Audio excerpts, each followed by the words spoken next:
તો સુરેન્દ્રનગરના વાતાવરણમાં અચાનક પલટા બાદ ધોધમાર વરસાદ વરસ્યો છે। સુરેન્દ્રનગરથી આ સમાચાર। વાતાવરણમાં પલટા બાદ ધોધમાર વરસાદ આવ્યો। વઢવાણ વિસ્તારમાં પડ્યો કમોસમી વરસાદ। ભારે પવન અને વીજળીના કડાકા ભડાકા સાથે વરસાદ વરસ્યો। તો વરસાદ પડતા લોકોને ગરમીથી રાહત મળી। તો ખેડૂતોને વરસાદને લઈને ચિંતામાં વધારો થયો છે। તો સુરેન્દ્રનગરથી આ સમાચાર। વાતાવરણમાં પલટા બાદ ધોધમાર વરસાદ વરસ્યો છે। વઢવાણ વિસ્તારમાં કમોસમી ધોધમાર વરસાદ વરસ્યો છે। તો ભારે પવન અને વીજળીના કડાકા ભડાકા સાથે વરસાદ થયો છે। ત્યારે વરસાદ પડતા લોકોને પણ ગરમીથી આંશિક રાહત મળી છે। ત્યારે ક્યાંક ને ક્યાંક ખેડૂતોને પણ ચિંતા સેવાઈ રહી છે। તો સુરેન્દ્રનગરના વાતાવરણમાં પલટો આવ્યો ને વાતાવરણમાં પલટો આવ્યા બાદ ધોધમાર વરસાદ વરસ્યો છે।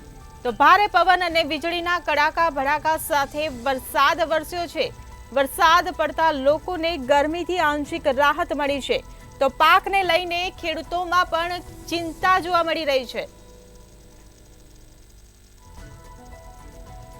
તો સંવાદદાતા અશોક રામી આપણી સાથે જોડાઈ ગયા છે। જી અશોક, જે રીતે ભારે પવન સાથે કડાકા ભડાકા સાથે જે વરસાદ વરસ્યો છે ને ક્યાંક ને ક્યાંક ખેડૂતોને પણ નુકસાન થયું છે, શું કહેશો? જી હિરલ, વાત કરવા જઈએ તો જ્યારે હવામાન ખાતાએ 3 દિવસ વરસાદની આગાહી કરી છે ત્યારે અચાનક જ અત્યારે બપોર બાદ વરસાદ સુરેન્દ્રનગર જિલ્લામાં વાવાઝોડા સાથે ખાબકી રહ્યો છે। ત્યારે હાલ વાત કરવા જઈએ તો ખેડૂતોને પણ એક ચિંતાનો વિષય બન્યો છે કે જ્યારે 1 મહિનો અગાઉ ચોમાસાની જ્યારે શરૂઆત થઈ ગઈ એવું વાતાવરણ સર્જાયું છે હિરલ, જેને લઈને ખેડૂતોમાં એક ભયનો માહોલ છવાયો છે। જે સમગ્ર માહિતી બદલ આભાર।